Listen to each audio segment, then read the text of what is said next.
ሰላም እንዴት ናችሁ? የኢንዱቴክ ቲፕስ ዩቲዩብ ቻናል ተከታታዮች፣ ስለ ስልካችን አሪፍ መረጃ ማካፈላችሁ ይሆናል። ፕሮግራሙን እስከ ፍጻሜው ድረስ መመልከት አትርሱ። ያልገባችሁ ነገር ካለ ኮሜንት ላይ ጠይቁ፣ ለጥያቄያችሁ መልስ የምሰጥ ይሆናል። ከዛ በፊት ግን ለዚህ ዩቲዩብ ቻናል አዲስ ከሆናችሁ ሰብስክራይብ እንዲሁም ቪዲዮን ላይክ ማድረጋችሁን እንዳትረሱ። ወደ ጉዳዩ አልፋለሁ። ስልካችን ላይ ከዚህ በፊት ተጠቅመን የረሳናቸው ፓስወርዶች የቲክቶክ ሊሆን ይችላል ወይም ደግሞ የተለያዩ ሶሻል ሚዲያ ፓስወርዶች በቀላሉ ስልካችን ላይ እንዴት እንደምናገኛቸው እናያለን። በመጀመሪያ ስልካችን ሴቲንግ ላይ እንገባለን። ከሚመጡልን አማራጮች ላይ ጉግል የሚል አማራጭ አለ። ይሄኛውን እንመርጣለን።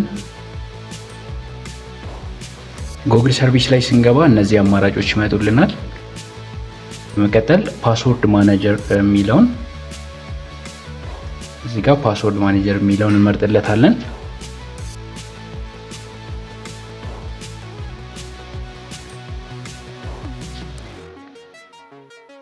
እሱ ላይ ስንገባ እነዚህ ዝርዝሮች ይመጡልናል። ከዚህ ጋር ሁለተኛ ላይ ያለውን ፓስወርድስ የሚለውን እንመርጣለን። እዚህ ጋር እንግዲህ በተለያየ አጋጣሚ ተጠቅመን ሴቭ ያደረግናቸው ፓስወርዶች አሉ። በተለያየ አካውንት እዚህ ጋር ሴቭ የተደረጉ ፓስወርዶች አሉ። የምንፈልገውን አካውንት እዚህ ጋር እንመርጥና ፓስወርዱን እናያለን ማለት ነው።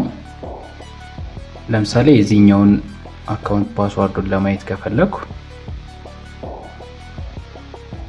እንዴት ስነካው ፓተርን ይጠይቀኛል ማለት ነው። የስልኩን ፓተርን ይጠይቀኛል።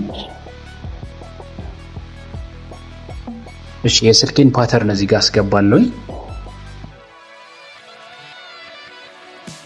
ልክ የስልኩን ፓተርን ሳስገባለት ፓስወርዱን በዚህ መልኩ ያሳየኛል ማለት ነው። ልክ እንደዚህ የሁሉንም እንደዚህ እየገባን ቼክ ማድረግ እንችላለን ማለት ነው። ስለዚህ በተለያየ አጋጣሚ ተጠቅመን ሴቭ ያደረግናቸው ፓስወርድ ከረሳናቸው በቀላሉ እዚህ ሴቲንግ ላይ በመግባት አውጥተን መጠቀም ያስችለናል ማለት ነው። በቀጣይ ጊዜ በአሪፍ መረጃ እንገናኛለን። እስከዛው ድረስ ቻው።